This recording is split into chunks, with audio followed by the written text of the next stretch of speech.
எங்களை பொறுத்த இஸ்லாமிய சமுதாயத்தை பொறுத்த வரைக்கும் பாஜக எதிரி. ஆனால் அதே நேரத்தில் துரோகிகள் நிறைய பேர் இருக்கிறாங்க. பாஜகவோட பி டீமாகவும் பாஜகவோட அஜெண்டாவும் செயல்படக்கூடிய மிகப்பெரிய சக்திகள் அங்கே இருக்குது. ஒரு பசுந்தோல் பற்றி புலி மாதிரி திடீர்னு இஸ்லாமிய பாதுகாப்பு இஸ்லாமியர்களுக்கு முழுக்க எதிராக இருந்து முழுக்க எதிராக செயல்பட்டவங்க இன்னைக்கு வந்து ஏதோ இஸ்லாமிய பாதுகாப்புன்னு வரணும்னா இதோட பிஜேபியோட அஜெண்டா தான். அதிமுக பிஜேபி இந்த பிளவே வந்து இஸ்லாமியர்கள் நம்பவில்லை, ஏற்றுக்கொள்ளவில்லை. அது ஒரு நல்ல ஆணித்தரமாக பதிவு விரும்புகிறேன். ஏன்னா நீங்கள் நல்லா புரிஞ்சுக்கோங்க, உண்மையாகவே பிஜேபியோட பிரச்சனை ஏற்பட்டு அதிமுக வெளியேறி இருந்தால்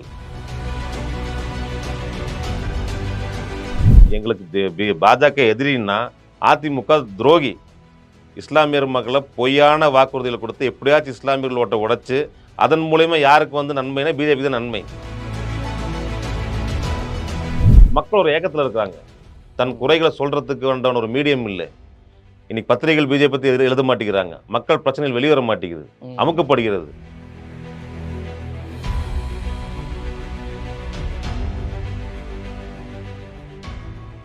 கேள்விக்கணைகள் நிகழ்ச்சிக்கு வரவேற்பதில் மகிழ்ச்சி. சமீபத்திய அரசியல் நிகழ்வுகள் குறித்து விவாதிப்பதற்காக நம்முடன் இணைந்திருக்கிறார் தமிழ்நாடு காங்கிரஸ் கமிட்டி சிறுபான்மை பிரிவின் மாநில தலைவர் முகமது ஆரிஃப் அவர்கள். வணக்கம் சார். வணக்கம். இப்போ திமுக கூட்டணியில் பார்த்தீங்கன்னா இந்திய யூனியன் முஸ்லீம் லீக் அந்த கட்சியில் ஒரு முஸ்லீமுக்கு வேட்பாளருக்கு இடம் கொடுத்துருக்காங்க. ஆனால் திமுக வேட்பாளர் பட்டியல்லையோ காங்கிரஸ் வேட்பாளர் பட்டியல்லையோ ஒரு இஸ்லாமியர் கூட இடம் கொடுக்கலன்னு ஒரு இது இருக்கு. இல்லை, நீங்கள் பொதுவாக இந்த தேர்தலை மற்ற தேர்தல்களோட ஒப்பிட்டு பார்க்க முடியாது.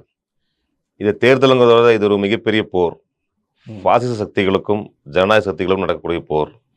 இதில் ஒவ்வொரு வேட்பாளரும் ஒவ்வொரு தொகுதியும் முக்கியமானது. இந்தியாவாக இருக்க, இந்திய ஜனநாயக நாடாக இருக்க இந்த தேர்தல் ஒரு முக்கியமான தேர்தல். அதனால் இந்த தேர்தலில் வந்து இந்த போன்ற கூட்டுகளை எடுத்து வைப்பதே தவறானது. திமுக கூட்டணி, இந்தியா கூட்டணி என்பதே மதசார்பற்ற கூட்டணி. இங்கு ஜாதி மதங்கள் பேதங்கள் எதுவுமே கிடையாது. எல்லாருக்குமான உரிமைகள் உண்டு. அதனால் சில தவிர்க்க முடியாத காரணங்களுக்காக நான் காங்கிரஸ் சிறுபான்மை தலைவர் என்ற முறையிலே நான் காங்கிரஸ் பற்றி தான் பதிலளிக்க முடியும். அதனால் காங்கிரஸ் கட்சியில் எங்களுக்கு கொடுக்கப்பட்ட 9 தொகுதிகள், அந்த 9 தொகுதிகளிலே எங்களுக்கு பல்வேறு விதமான தேர்வு செய்யக்கூடிய வேட்பாளர்களுடைய நிர்பந்தம் இருக்கின்றது. அதனால் எங்களை பொறுத்தவரை இந்த 9 சீட்டும் வெற்றி பெற வேண்டும். காங்கிரஸ் கட்சியை பொறுத்தவரை எந்த நிலையிலும் ஜாதி மதம் பார்க்காத கட்சி. அதனால் எங்களை பொறுத்த வரைக்கும் இந்த 9 வேட்பாளர்களும் இஸ்லாமியர்கள் தான், 9 வேட்பாளர்களும் கிறிஸ்தவர்கள் தான். அதனால் அவர்கள் வந்து சமத்துவ குரலாக கண்டிப்பாக பாராளுமன்றத்தில் கண்டிப்பாக ஒழிப்பாங்க. அதனால் இந்த வாதமே மிக தவறான வாதம். நான் இந்த பேட்டியின் மூலயமா காங்கிரஸ் கட்சியில் இருக்கக்கூடிய நிர்வாகிகளுக்கும் சிறுபான்மை நிர்வாகிகளுக்கும் இது பொது வழியில் பேசுகிறவங்களுக்கும் நான் சொல்கிறேன், இது வந்து தனிப்பட்ட ஒரு இஸ்லாமியர்கள் கொடுக்கப்படவில்லை அப்படிங்கிற அந்த பிரபகண்டாவே தப்பானது. ஏன்னா காங்கிரஸ் கட்சி என்றைக்குமே இஸ்லாமியர்களை ஆதரிச்சிருக்குது, அதை மறுக்க முடியாது. இஸ்லாமியர்களுக்கு பாதுகாப்பான கட்சி, இஸ்லாமியர்கள் உரிமைகளுக்காக போராடின கட்சிங்கிறது காங்கிரஸ் கட்சி. ஏன்னா இந்தியாவில் பார்த்தீங்கன்னா இஸ்லாமிய ஜனாதிபதியாக இருந்தக்கூடிய சாக்கிர் ஹுசேன், ஃபக்கீருதீன் அலி அகமது போன்றவர் இருந்திருக்காங்க. அதே மாதிரி முதல் இஸ்லாமிய பெண் முதலமைச்சராக, ஒரு இஸ்லாமிய பெண்ணை முதலமைச்சராக்கினதும் காங்கிரஸ் கட்சி தான். சையதா அன்வரா தைமூர் அப்படிங்கிறவங்க முதலமைச்சராக இருந்திருக்காங்க. பர்கத்துல்லா கான் முதலமைச்சராக இருந்திருக்காங்க. அந்துலே மகாராஷ்டிராவில் முதலமைச்சராக இருந்திருக்காரு. குலாம் நபி ஆசாத் காஷ்மீரில் முதலமைச்சராக இருக்காங்க. இது போன்ற அது மட்டும் இல்லாமல் ஸ்பீக்கர் சபாநாயகர்களாகவும் பல உயர் பதவிகளில் இஸ்லாமியர்கள் அமர்வை அழகு பார்த்த கட்சி காங்கிரஸ் கட்சி. எனவே இந்த கூற்று மிக மிக தவறானது. கண்டிப்பாக உரிய பிரதிநிதித்துவம் கொடுக்கப்படும் இஸ்லாமியர்களுக்கு. தேர்தல் முடிவு நன்றாக வரும், காங்கிரஸ் ஆட்சி அமையும். அப்போது ராஜ்யசபா எம்பி ஆக்கலாம், ராஜ்யசபா எம்பியாகி அமைச்சர்கள் ஆக்கலாம், கண்டிப்பாக செய்வாங்க. இன்றைக்கி எங்களோட தேசிய தலைவர் திரு இம்ரான் பிரதாப் காரி 34 வயசான அவரை ராஜ்யசபா எம்பி ஆக்கினது காங்கிரஸ் தான். இன்னைக்கு முதல் சிறுபான்மை பிரிவு கர்நாடகாவோட சிறுபான்மை பிரிவு மாநில தலைவர் எம்எல்சி ஆக்கியிருக்காங்க. மகாராஷ்டிராவோட சிறுபான்மை பிரிவு மாநில தலைவர் எம்எல்சி ஆக்கியிருக்காங்க. முதல் முறை நடந்துட்டு இருக்குது. அதனால வந்து இந்த கூட்டம் நான் முழுமையாக மறுக்கிறேன். அரசியல் தேர்தல் இது முக்கியமான தேர்தல். ஏன்னா இந்த தேர்தலை வெற்றி பெறலாம் அடுத்த ஒரு தேர்தல் நடக்காது இந்தியாவில். அதனால வந்து இந்த தேர்தலில் இந்த மாதிரி கூற்றுகள்லாம் நம்ம பேசுறது தவறானது. அதை நான் முழுக்க நான் புறக்கணிக்கிறேன். அதாவது டேக் இட் ஃபார் கிராண்டட் அப்படின்னு சொல்லுவாங்க இங்கிலீஷில். ஒரு விஷயம் வந்து எளிதாக கிடைக்கும் போது அவங்களுக்கு ஏன் செய்யணும் அப்படிங்கிற மாதிரி அந்த நிலைமையில தான் இஸ்லாமிய சமூகத்தை வந்து சிறுபான்மை சமூகத்தை வந்து அரசியல் கட்சிகள் பார்க்குதா? இல்ல சார், நீங்க இது பொத்தம் பொதுவா பார்க்க முடியாது. அதாவது இந்த கூற்றுல ஒரு 2 விஷயம் இருக்குது. அதாவது இவங்க நல்லா புரிஞ்சுக்குவாங்க. எங்கள பொறுத்தவரை இஸ்லாமிய சமுதாயத்த பொறுத்தவரைக்கும் பாஜக எதிரி. ஆமா. ஆனா, அதே நேரத்துல துரோகிகள் நெறைய பேர் இருக்கிறாங்க. பாஜகவோட பி டீமாகவும், பாஜகவோட அஜெண்டாவும் செயல்படக்கூடிய மிகப்பெரிய சக்திகள் அங்க இருக்குது. அதுக்கு ஒரு சிறந்த எடுத்துக்காட்டு நான் ஏன் சொல்றேன்னா, கடந்த கர்நாடக தேர்தல் சட்டமன்ற தேர்தல்ல 88% இஸ்லாமியர்கள் காங்கிரஸ்க்கு ஓட்டளிச்சாங்க. ம். சிறுபான்மை மக்கள் ஓட்டளிச்சாங்க. மிகப்பெரிய வெற்றி பெற்றுச்சு.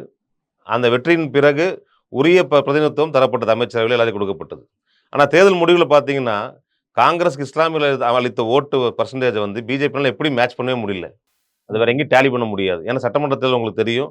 ஆளுங்கட்சி, எதிர்க்கட்சிக்கு 2% 3% தான் வித்தியாசம் இருக்கும். ம். ஆனா இந்த மிகப்பெரிய ஓட்டு வித்தியாசத்த அவங்களால வந்து டேலி பண்ணவே முடியல. ம். அப்ப அவங்களோட எண்ணம் என்னன்னா, இஸ்லாமியர்கள் நமக்கு வாக்களிக்கல. அடுத்த கட்டமா இஸ்லாமியர்கள் வாக்குகள் எப்படி சிதறடிக்க முடியும்? ம். இப்ப முழு மனசாக காங்கிரஸ்க்கு இஸ்லாமியர்கள் வாக்களிச்சாங்கன்னா, கண்டிப்பா காங்கிரஸ் மிகப்பெரிய வெற்றி வரும். அது வராம இருக்கிறதுக்கான முயற்சிகள்ல பிஜேபி ஈடுபட்டிருக்கு. அதனால ம். We are not taken for granted. எங்களுக்கு உண்டான அனைத்து உரிமைகளும் கட்சிகள், அதாவது ஜனநாயக கட்சிகள், இப்ப திமுக இருக்கட்டும், காங்கிரஸா இருக்கட்டும். இப்ப திமுகல இஸ்லாமியர்களுக்கு ராஜ்யசபா சீட் கொடுக்கப்பட்டிருக்கிறது. வாரியங்கள் கொடுக்கப்பட்டது. அமைச்சர்களா இருந்திருக்கிறாங்க. சொல்லப்போனா மைனாரிட்டி டி க மினிஸ்ட்ரி ஆஃப் மைனாரிட்டி அஃபேர்ஸ் உருவாக்கப்பட்டது காங்கிரஸ் ஆட்சி காலத்துல தான். ம். ம். அதனால வந்து முழுக்க முழுக்க முஸ்லீம்கள் ஆதரிக்கக்கூடிய கட்சி இந்த கட்சி தான். அதனால எங்களுக்கு 2 விதமான எதிரிகள் இருக்கிறான். ஒண்ணு பிஜேபின்னா தமிழ்நாட்ட பத்தி பேசுவோம். ம். தமிழ்நாட்டுல ஏடிஎம்கே. ம். ஒரு பசுந்தோல் பத்தி புலி மாரி திடீர்னு இஸ்லாமிய பாதுகாப்பு. இஸ்லாமியர்களுக்கு முழுக்க முழுக்க எதிரா இருந்து, முழுக்க முழுக்க எதிரா செயல்பட்டவங்க. இன்னைக்கு ம். வந்து ஏதோ இஸ்லாமிய பாதுகாவலன்னு வரணும்னா, இது ஒரு பிஜேபியோட அஜெண்டா தான். ம். இஸ்லாமியர் ஓட்ட பிரிக்கணும். திமுக, காங்கிரஸுக்கு போகக்கூடிய இஸ்லாமிய ஓட்டுகள பிரிக்கிறதுக்கு உண்டான ஒரே அஜெண்டாவோட தான் அவங்க களம் இறங்கி இருக்கிறாங்க. அதனால இந்த கூற்று வந்து முழுக்க முழுக்க தவறானது. ம். எங்களுக்கு கண்டிப்பான அங்கீகாரம் கிடைக்கிறது. மேலும் மேலும் கிடைக்கும். அதான் நீங்க சொன்னத வச்சு தான் நான் கேட்குறேன். ஏன்னா ஏடிஎம்கே வெளிய வந்துச்சுன்னு அவங்க சொல்றாங்க. கடைசி வரைக்கும் இவங்க போராடி பார்த்தோம், பிஜேபி போராடி பார்த்தோம். எடப்பாடி வந்து ஒத்துக்கிறல இன்னும் போயிச்சிருக்கு. அ அவர் எதுக்கு வெளிய வந்தார்? அவரோட பாயிண்ட் ஆஃப் வியூல பார்த்தீங்கன்னா, அவர் எதுக்கு வெளிய வந்தார்ன்னா, சிறுபான்மை வாக்குகள் தான் இந்த திமுக வந்து ஆட்சி கட்டுல உட்கார வைக்குது. அத உடைக்கணும்னு சொல்லிட்டு தான் அவர் வெளிய வந்திருக்காரு. இப்ப எஸ்டிபி போன்ற கட்சிகள் வந்து அவங்களுக்கு ஒரு சீட் வாங்கிட்டு ஆதரவும் குடுத்துருக்காங்க. இந்த தேர்தல்ல அவங்களுக்கு ஒரு செட் ஆஃப் வாக்குகள் போகக்கூடிய வாய்ப்பு இருக்கா? இல்ல நீங்க நல்லா புரிஞ்சுக்கோங்க. இஸ்லாமிய மக்கள் சிறுபான்மை மக்கள் வெகு தெ ரொம்ப தெளிவாக இருக்கின்றார்கள். அதாவது அதிமுக, பிஜேபி இந்த பிளவே வந்து இஸ்லாமியர்கள் நம்பவில்லை, ஏற்றுக்கொள்ளவில்லை. ம், அத ம், நல்லா நான் ஆணித்தரமா பதிய விரும்புறேன். ஏன்னா நீங்க நல்லா புரிஞ்சுக்கோங்க. உண்மையாகவே பிஜேபியோட பிரச்சனை ஏற்பட்டு அதிமுக வெளியேறியிருந்தால், ம், இந்நேரம் இடி, சிபிஐ அனைத்து வழக்குகளிலும் அதிமுக அமைச்சர்களும், எடப்பாடி பழனிசாமியும் கைது செய்யப்பட்டிருப்பார். ம், இதுவரை எந்த நடவடிக்கையும் எடுக்கல பிஜேபி. உங்களுக்கு தெரியும் கடந்த 10 வருட காலங்களாக எதிர்க்கட்சிகளை வேட்டையாடிக் கொண்டிருக்கின்றது. இபியின் பெயரால், சிபிஐயின் பெயரால் வேட்டையாடிக் கொண்டிருக்கிறது. ஆனால் இந்த நிமிடம் வரை நீங்கள் சொல்வது போல பிஜேபி ரொம்ப முயற்சி செய்து அதிமுக இணங்காமல் கூட்டணிக்கு இணங்காமல் இருந்திருந்தால், ம். அது விட்டு வைத்திருப்பார்களா? நீங்களே பதில் சொல்லுங்க. இந்நேரம் அவங்க மீது மிகப்பெரிய இடி ரெய்டு, சிபிஐ ஏன்னா மிகப்பெரிய ஊழல் கடந்த 5 வருஷம் மிகப்பெரிய ஊழல் பண்ணியிருக்காங்க. அந்த சமீபத்தில கூட வந்து ஆமா, விஜயபாஸ்கர் மேல ஆமா. அதனால நியாயமான முறையில அ நெ விசாரணை நடத்தினா கூடி, இவங்க சாகுற வரைக்கும் ஜெயில்ல தான் இருக்கணும்.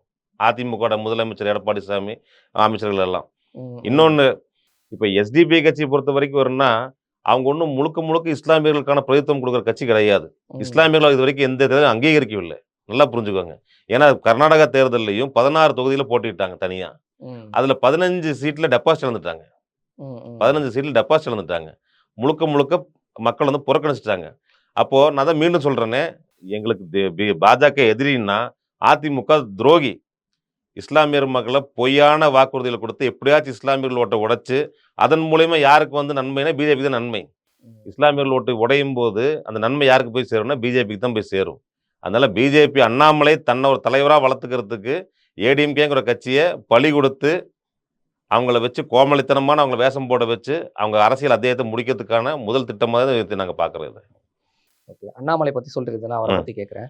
அண்ணாமலை வந்த பிறகு தமிழக பாஜக வந்து மிகப்பெரிய அளவுல வளர்ந்திருக்கு அப்படின்னு ஒரு பேச்சு இல்ல சொல்றாங்க. மிகப்பெரிய அளவுல வளர்ந்திருக்கு. நான் மாற்று கருத்தே இல்ல. டிவிலயும், பேப்பர்லயும், சோசியல் மீடியால மிகப்பெரிய அளவுல வளர்ந்திருக்கு. அதுல வந்து நான் மாற்று கருத்தே சொல்லல. ஏன்னா, ம், அவ்வளோ அவர் செலவு பண்ற மாரி பணமோ, அவர் செலவு பண்ணக்கூடிய அதிகாரங்களோ எங்கள்ட்ட இல்ல. யாரும் பண்ண முடியாது. ஏன்னா, அவ்வளோ மிகப்பெரிய பணத்த பண்ணி, அவர் வந்து இந்த மீடியா வளர்த்திட்டு இருக்காரு பிஜேபி. மீடியால பிஜேபி வளர்ந்திருக்கு. அதுல எந்த மாற்று கருத்தும் கிடையாது.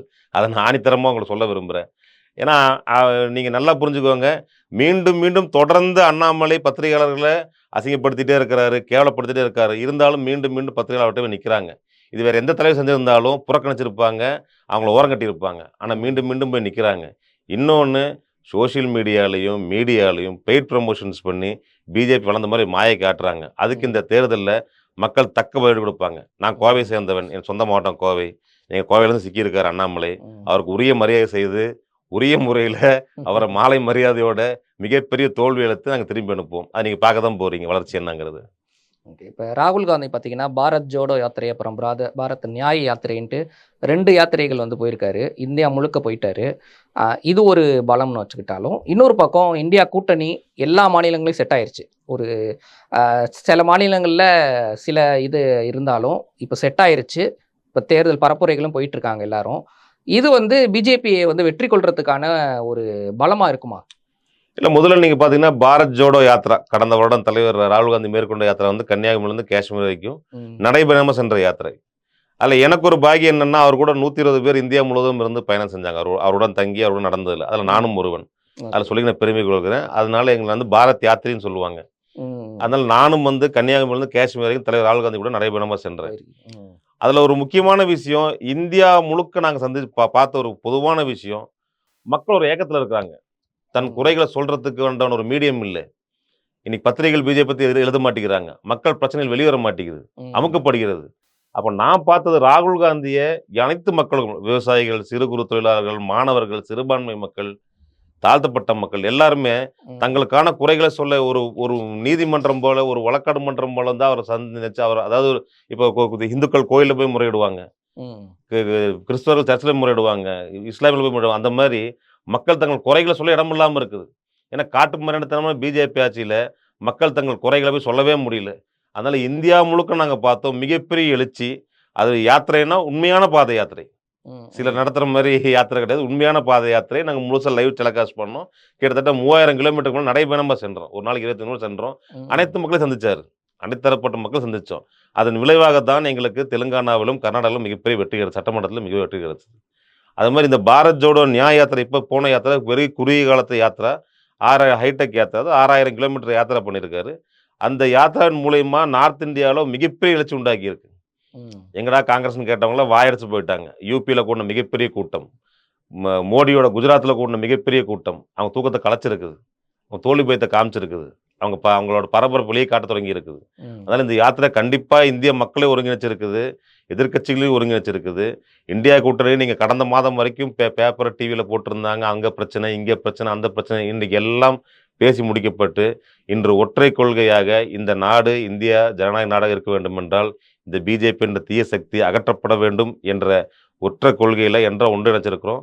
மிகப்பெரிய வெற்றி இந்த இந்தியா கூட்டணி பெறும். சிஏஏ சட்டம், அதாவது நோன்பு ஆரம்பிக்கிற அன்னைக்கு தான் இந்த சட்டத்தையே அமல்படுத்தியிருக்காங்க பிஜேபி. இல்லை, இந்த சிஏ சட்டத்தை போது நான் சொல்லிடுறேன், சிஏ சட்டம் ஒருபோதும் இங்கே வந்து அமல்படுத்த முடியாது, அமல்படுத்த விடமாட்டோம்.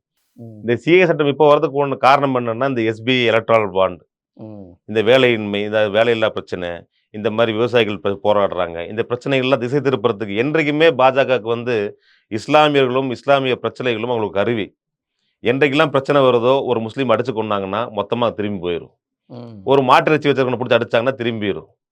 ஒரு இஸ்லாமியரை பிடிச்சி ஜெய் ஸ்ரீராம் சொல்ல வச்சா அது திரும்பிடும். அப்போ அவங்கள பொறுத்த வரைக்கும் இந்த ஒரு மோசமான மனநிலைமையில தான் பார்த்துட்டு இருக்காங்க. அதுதான் சிஏ. ஒன்று நல்லா புரிஞ்சுக்குவாங்க, ஒருபோதும் இந்த சிஏ சட்டத்தினால இஸ்லாமியர்களோ சிறுபான்மை மக்களோ அவங்க ஒன்றும் பண்ண முடியாது. ஏன்னா இந்த நாட்டில் சுதந்திர போராட்டத்துக்கான அதிகமாக போராடாத இஸ்லாமியர்கள், உயிர் நீத்தவர்கள் இஸ்லாமியர்கள், இந்த நாடு உருவாகிறதுக்கான கட்டமைப்பில் முழுக்க முழுக்க பெரும் பங்கு வகித்தவர்கள் இஸ்லாமியர்கள். அதனால வந்து இந்த சட்டம் வந்து அமல்படுத்த போகிறதும் இல்லை, அமல்படுத்த விடமாட்டோம். இதை வந்து அவங்க தேர்தலோட கிம்மிக், அவங்க செஞ்ச ஊழல்களை மறைக்கிறதுக்கு, மக்களை திசை திருப்பறதுக்கான ஒரு கிம்மிக் தவிர இந்த சட்டம் ஒருபோதும் அமல்படுத்தப்படாது. இதனால எந்த பாதிப்பும் எந்த மக்களுக்கும் இங்கே வர நாங்கள் விட மாட்டோம். காங்கிரஸ் கட்சி மிக கடுமையாக போராடும். இல்லை, இதனால அவங்களுக்கு இது நீங்கள் சொல்கிறீங்க தேர்தல் கிம்மிக்குன்னு, இதனால வந்து ஹிந்துஸ் ஓட்டை அவங்க வந்து கன்சல்டேட் பண்ண மாட்டாங்களா? இல்லை, அவங்க அதான் சொல்கிறேன்ல, இந்த போலரைசேஷன் பாலிடிக்ஸ் பண்ணாங்க இந்த கடந்த 2 தேர்தலில். ஆனால் இப்போ வந்து ஹிந்து மக்களே வந்து உணர்ந்துட்டாங்க. அதாவது இன்னைக்கு மக்களுக்கு தேவை கோயிலோட, மசூதியோட நல்ல படிப்பு, தரமான சுகாதாரம், வேலை வாய்ப்பு. இதுதான் இன்னைக்கு மக்கள் எதிர்பார்க்குறாங்க. அது நீங்கள் வந்து ரொம்ப காலத்துக்கு இந்த இந்த மாயை காமிச்சு மக்களை கண்ணை மூடிட்டே இருக்க முடியாது. இன்னைக்கு மக்கள் வந்து உணர ஆரம்பிச்சிட்டாங்க. எந்த அயோத்தியா கோயிலை வச்சு அரசியல் பண்ண நினைச்சாங்களோ, அந்த அயோத்தியா கோயில் இருக்கிற மக்களே அங்கே இருக்கிற ஒரு சின்ன பையன் பெட்டி கொடுத்து நீங்கள் பார்த்துருப்பீங்க. ஆமா. எங்களுக்கு ரோடு இல்லை, உணவு இல்லை, சாலை இல்லை, அடிப்படை வசதி இல்லைங்கிறாங்க. அப்போ இதுதான் உண்மை. எதை வச்சு அரசியல் பண்ண நினைச்சாங்களோ அதே திரும்ப ஆரம்பிச்சிருச்சு. ஸோ இந்த போலரைசேஷன் பாலிடிக்ஸுங்கிறது நல்லா புரிஞ்சுக்கோங்க. இந்தியா பொறுத்த வரைக்கும் ஹிந்துக்கும் முஸ்லீமுக்கும் எந்த பிரச்சனையும் கிடையாது.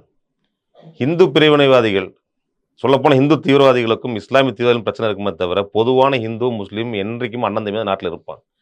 அதை சீர்குலைக்கிறதுக்கு உண்டான வேலையை தான் பிஜேபி செய்யுது. அதில் உறுதியாக அவங்க வெற்றியடைய மாட்டாங்க.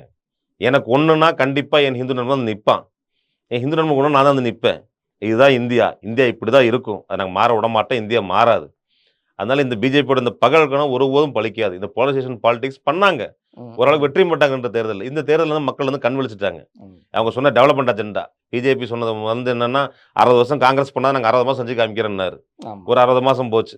அடுத்து மீண்டும் 60 மாதம் கொடுத்தாங்க. அதுவும் முடிஞ்சிருச்சு. அவங்களால எந்த ஒரு நன்மையும் இந்த நாட்டுக்கு ஏற்படல. அவங்க சொன்ன வளர்ச்சி 2 பேர்ட்ட மட்டும் தான் தென்படுது. ஒன்று அம்பானிட்ட, ஒன்று அதானிட்ட. அந்த வளர்ச்சி வந்து அவங்கள்ட்ட மட்டும்தான் தென்படுது தவிர, இதில் மக்களோட வாழ்க்கை தரம் உயரல, வேலைவாய்ப்பு உயரல. எந்த பேராமீட்டர்ஸ்லையும் பார்த்தீங்கன்னா இந்தியா அந்த கடந்த 10 வருஷத்தில் கீழே போயிட்டு தான் இருக்குது. இது நான் சொல்லலை, அவங்க சொல்கிற பேராமீட்டர்ஸ்லேயே நீங்கள் பார்த்தா கூடி எல்லா பேராமீட்டர்ஸ்லேயே we are going down day by day. ஜிடிபியாக இருக்கட்டும், எல்லா பேராமீட்டர்ஸும் பாருங்கள். இவங்க சொன்ன வளர்ச்சி பேப்பர்லேயும் டிவிலையும் மட்டும்தான் இருக்குது தவிர கிரவுண்டில் இல்லை. அதை மக்கள் உணர்ந்துட்டாங்க. அதனால் இந்த போலரைசேஷன் பாலிடிக்ஸ் இனிமேல் எடுபடாது. இது ஜனநாயக நாடு தான், ஜனநாயக நாடாக தான் இருக்கும். இந்த பிஜேபியோட வேஷத்தை மக்கள் புரிஞ்சுக்கிட்டாங்க. அதுக்கு உண்ட தக்க பாடத்தை இந்த தேர்தலில் மக்கள் வந்து அவங்களை புகட்டுவாங்க. சரிங்க சார், அதை நம்ம பொறுத்திருந்து பார்ப்போம். கண்டிப்பா. நேரத்தை கொடுத்து நேர்காணல் பங்கேற்றோம். நன்றி பிரதர். தேங்க்யூ.